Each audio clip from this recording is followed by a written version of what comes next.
मन के छलावे को समझना सीखो, जो समझ गया वो बदल गया। Buddhist motivational story on mind. मन शरीर का सबसे ताकतवर हिस्सा है, जिसे वश में करने के लिए सही दिशा में सोचने की आवश्यकता है। गौतम बुद्ध ने अपने अनुयायियों को यह सिखाया कि जीवन में असंभव कुछ भी नहीं होता और हर व्यक्ति के पास अनंत संभावनाएं होती हैं। हमें अपनी नकारात्मक सोच और आत्मसंवाद पर ध्यान देना चाहिए, क्योंकि ये हमारे आत्मविश्वास को कमजोर करते हैं। गुरु ने बताया कि खुशी पाना मुश्किल नहीं है, यदि हम अपने विचारों को सकारात्मक दिशा में मोड़े। हर नया दिन नई उम्मीद और अवसर लाता है, इसलिए हमें हर दिन को एक नए जन्म के रूप में जीने की आवश्यकता है। जीवन में सफलता पाने के लिए कठिनाइयों का सामना करना पड़ता है और हमें अपने नजरिए में बदलाव लाना होता है। बुरे कामों के बजाय अच्छे विचारों और कर्मों पर ध्यान केंद्रित करना चाहिए, तभी हम जीवन में सकारात्मकता और सफलता पा सकते हैं। अपने मन को शांत करना महत्वपूर्ण है, जिससे हम अपने अंदर झांककर अपने उद्देश्य को समझ सकें। यह गहराई से आत्ममंथन करने पर हमें अपनी वास्तविकता के करीब लाता है और हम जान पाते हैं कि हम कौन हैं और हमारा जीवन का लक्ष्य क्या है। गुरु की शिक्षाओं के अनुसार, यदि हम अपने भीतर के नकारात्मकता का सामना कर सकें और अपने विचारों को सही दिशा में ले जा सकें, तो हम जीवन में खुशी और सफलता दोनों को प्राप्त कर सकते हैं। आसपास की चीजों और लोगों को समझने से जीवन में ठहराव और संतोष आता है। जब हम समझ जाते हैं कि हमारे कार्यों का क्या असर पड़ता है, तो हम नकारात्मक भावनाओं से मुक्त हो जाते हैं। यह सिखाते हुए गुरु ने कहा कि अगर कोई काम दुख पहुंचाता है, तो उसे छोड़ देना चाहिए और वही करना चाहिए जो खुशी देता है। जीवन एक बार मिलता है, इसलिए इसे पूरी तरह जीना चाहिए, लेकिन यह ध्यान रखते हुए कि हमारी इच्छाएं संतुलित और बुद्धिमान हो। हमेशा अपनी अंतरात्मा की आवाज सुनना महत्वपूर्ण है, क्योंकि यह हमें सही मार्ग पर ले जाती है। अपने दिल की चाहत के अनुसार प्रयास करना चाहिए, बिना यह सोचे कि परिणाम क्या होगा। प्रयास के बिना असफलता का डर बेमानी है, क्योंकि कोशिश करने पर पछतावा नहीं होता। गुरु ने बताया कि हमारी अंतरात्मा हमेशा हमारी भलाई चाहती है, इसलिए हमें भीतर के आवाज को नजरअंदाज नहीं करना चाहिए। गुरु ने स्पष्ट किया कि शब्दों का उपयोग सोच विचार कर करना चाहिए, क्योंकि शब्द तलवार से भी ताकतवर होते हैं। क्रोध में किसी को गलत न कहना और प्रेम से बात करना एक अच्छे इंसान की पहचान है। सामंजस्य और विनम्रता से वार्तालाप करने की आदत डालना आवश्यक है, जिससे हम अपनी कमियों को पहचान सकें। यह सवाल खुद से पूछने से शुरू होता है कि हम किस प्रकार के इंसान हैं और दूसरों से कैसे व्यवहार करते हैं।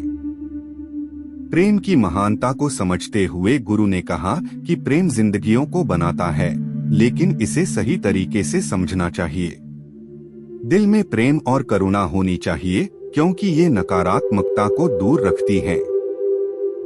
प्रेम के बिना मनुष्य गलतियों की राह पर चलता है और अंततः असंतोष का सामना करता है। प्रेम को बांटने से वह लौटकर हमारे पास आता है और हमारे अंदर सकारात्मकता को बढ़ाता है। अंत में गुरु ने अपनी बात समाप्त की और सभी शिष्य अपने कामों में लग गए। इस प्रवचन से यह स्पष्ट होता है कि सकारात्मक सोच और प्रेम की भावना हमें जीवन में सुख और संतोष पाने में मदद करती है। इसलिए हमें अपने आत्मविश्वास को बढ़ाने के लिए अपने अंतर्मन की आवाज को सुनना बेहद जरूरी है। हमें अपने लक्ष्यों और कमजोरियों को स्पष्ट रूप से जानना चाहिए। सकारात्मक सोच रखना और अपने सपनों को पूरा करने की दिशा में आगे बढ़ना आवश्यक है, क्योंकि अगर हम ठान लें तो कुछ भी असंभव नहीं होता। वीडियो में अच्छाई की महत्वपूर्णता पर जोर दिया गया, जिसमें कहा गया कि एक अच्छा इंसान बनना सफल होने से भी ज्यादा महत्वपूर्ण है। दुनिया में पहले से ही बहुत सी बुराइयां हैं, और हमारे अंदर की बुराई हमें मानसिक और शारीरिक रूप से कमजोर बनाती है। इसलिए हमें अपने मन और विचारों को पवित्र रखना चाहिए। जितना संभव हो दूसरों की भलाई के लिए प्रयास करना चाहिए, क्योंकि इस प्रयास से जो खुशी मिलती है वह अनमोल होती है। प्रोत्साहन दिया गया कि आज से ही अपने सपनों की ओर बढ़े, क्योंकि समाज में अच्छे लोगों की कमी है। गुरु और शिष्य की कहानी में शिष्य ने पूछा कि कुछ लोगों के पास बहुत कुछ होने पर भी क्यों वे दुखी रहते हैं, जबकि कुछ ढेर सारा हो नहीं होने पर भी आनंदित रहते हैं। गुरु ने इसे समझाते हुए बताया कि अगर हम अपने अतीत या भविष्य की चिंताओं में खोए रहते हैं तो कभी भी वर्तमान में खुश नहीं रह सकते। यह महत्वपूर्ण है कि हम अपने मन को साफ रखें और समय समय पर उसकी धुलाई करें, जैसे हम अपने शरीर का ध्यान रखते हैं। गुरु ने बताया कि जिन लोगों के पास सब कुछ होता है वे अक्सर यह महसूस करते हैं कि उन चीजों का कोई असली मूल्य नहीं है। जब वे मन की शांति नहीं पाते तो उन्हें समझ में आता है कि उन्होंने अपनी जिंदगी में अहमियत की बातें खो दी हैं।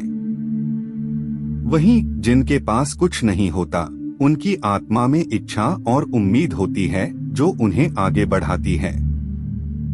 इसी बीच गुरु ने एक सूखे पेड़ की ओर इशारा करते हुए कहा कि उस पेड़ की सुंदरता तब थी जब वह हरा भरा था, लेकिन अब वह केवल सूखा पड़ा है।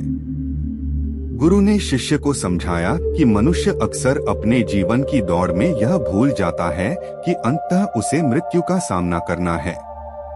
इसलिए उसे चाहिए कि वह दौड़ में कदम पीछे हटाकर इस जीवन के वास्तविक अर्थ और मूल्य को समझे।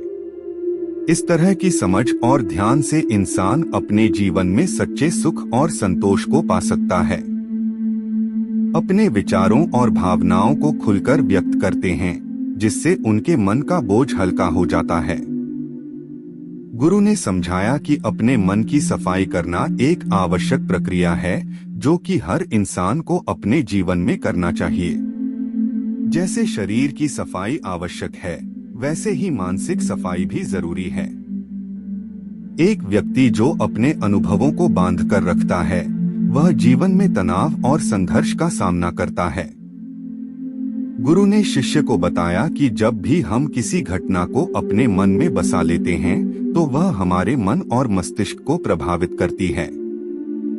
अगर हम अपने मन की सफाई नहीं करते तो पुरानी खटास हमें बांधे रखती है और हम विकसित नहीं हो पाते। जीवन में आनंद की प्राप्ति के लिए जरूरी है कि हम अतीत की घटनाओं से खुद को मुक्त करें और सच्चे सुख की तलाश करें।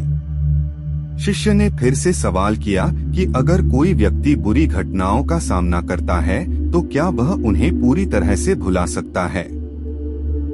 गुरु ने इस पर उत्तर दिया कि उसे उन घटनाओं का महत्व कम करने की कोशिश करनी चाहिए। घटनाओं को याद करना गलत नहीं है, लेकिन उनका असर हमारे वर्तमान पर नहीं होना चाहिए। अगर उन्हें सही दृष्टिकोण से देखा जाए तो वे हमें मजबूत बना सकती हैं, लेकिन जब हम उन्हें नकारात्मकता के रूप में लेते हैं तब वे हमारे मन को कमजोर कर देती हैं। गुरु ने उदाहरण दिया कि अगर किसी ने धोखा दिया है तो हमें उसे उसके स्वभाव से जोड़ना चाहिए, न कि केवल उस घटना के संदर्भ में। इसी तरह हमें सभी व्यक्तियों के प्रति पूर्वाग्रह से हटकर देखना चाहिए। मानसिक स्पष्टता के लिए अपने मन में नए विचारों और अच्छे अनुभवों को सम्मान देने की बात की गई। इस प्रक्रिया में ध्यान और साधना का महत्व बताया गया, क्योंकि ये चीजें हमें अपने भीतर की गंदगी को साफ करने में मदद करती हैं। गुरु ने सलाह दी कि प्रत्येक व्यक्ति को अपने मन और मस्तिष्क को नियमित रूप से साफ करना चाहिए ताकि उनमें ताजगी और नयापन बना रहे। शिष्य अब पूरी तरह से समझ चुका था कि अपने मन की रक्षा और प्रगति के लिए क्या करना है। गुरु की बातें उसके मन में गहरी छाप छोड़ गई, जिससे उसका दृष्टिकोण जीवन के प्रति बदलने लगा। उसने अनुभव किया कि असली खुशी और आनंद उसी में है जब हम अपने भीतर की गंदगी को सहेजने के बजाय उसे दूर करने का प्रयास करें। गुरु ने शिष्य को बताया कि अपनी भावनाओं को व्यक्त करना जीवन में आनंदित रहने का एक मुख्य तत्व है। जब लोग अपनी भावनाओं को छिपाते हैं तो वे अंततः अपने आप को ही दुखी करते हैं। अतीत की घटनाओं को दबाकर रखने से उनकी गंदगी मन में इकट्ठा होती चली जाती है। इसलिए जो भी अनुभव होता है, चाहे अच्छा हो या बुरा, उसे साझा करना चाहिए। ऐसा करने से व्यक्ति के मन में एक खालीपन, शांति और आनंद का अनुभव होता है। गुरु ने यह भी समझाया कि जब हमारे मन में दुख या खुशी की भावना उत्पन्न होती है तो उसे रोकने के बजाय उसे पूरी तरह से अभिव्यक्त करना चाहिए।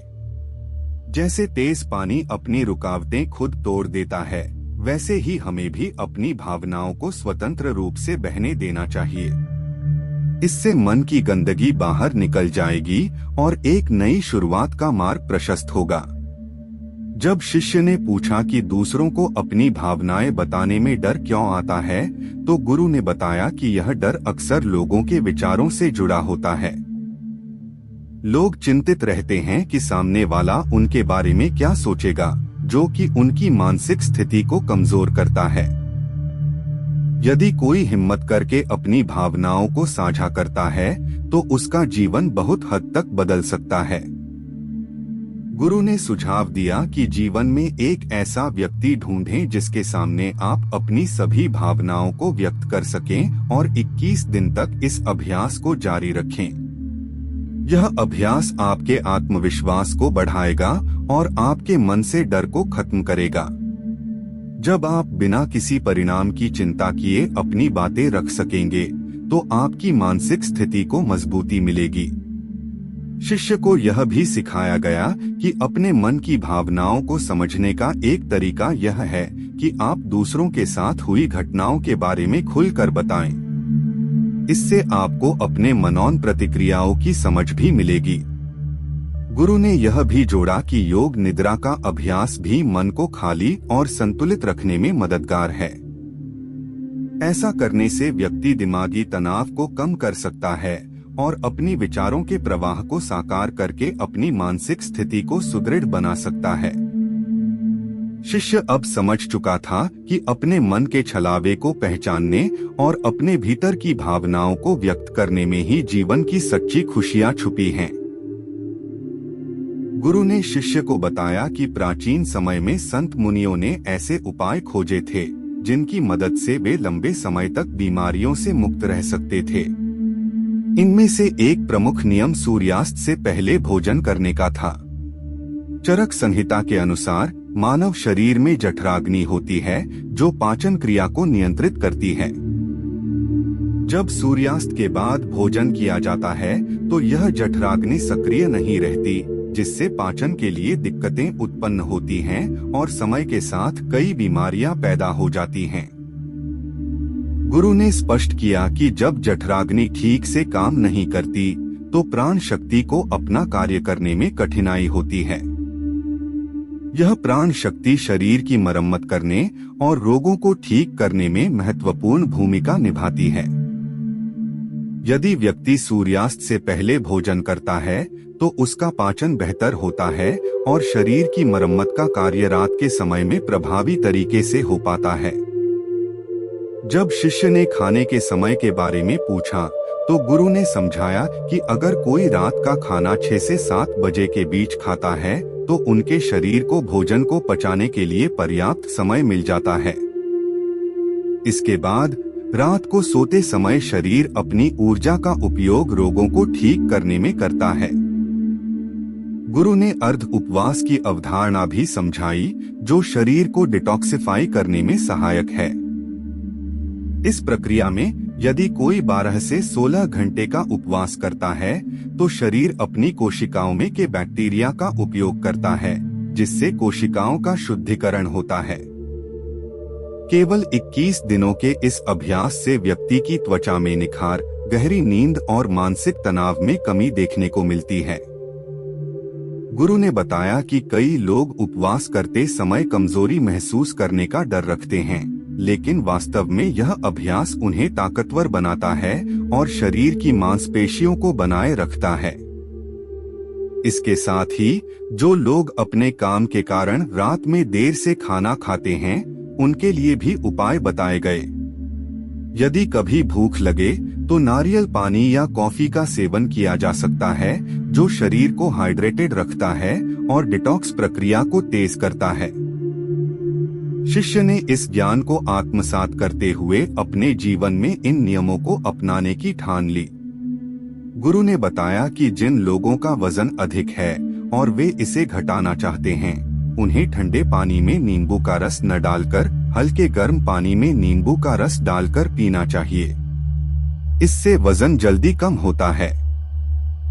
लेकिन जो लोग जल्दी जुकाम, खांसी या बुखार का सामना करते हैं, उन्हें रात में नींबू पानी नहीं पीना चाहिए। इसके बजाय त्रिफला चूर्ण का सेवन रात में करना लाभकारी है, जो शरीर को डिटॉक्सिफाई करने में मदद करता है और सुबह पेट को साफ रखता है।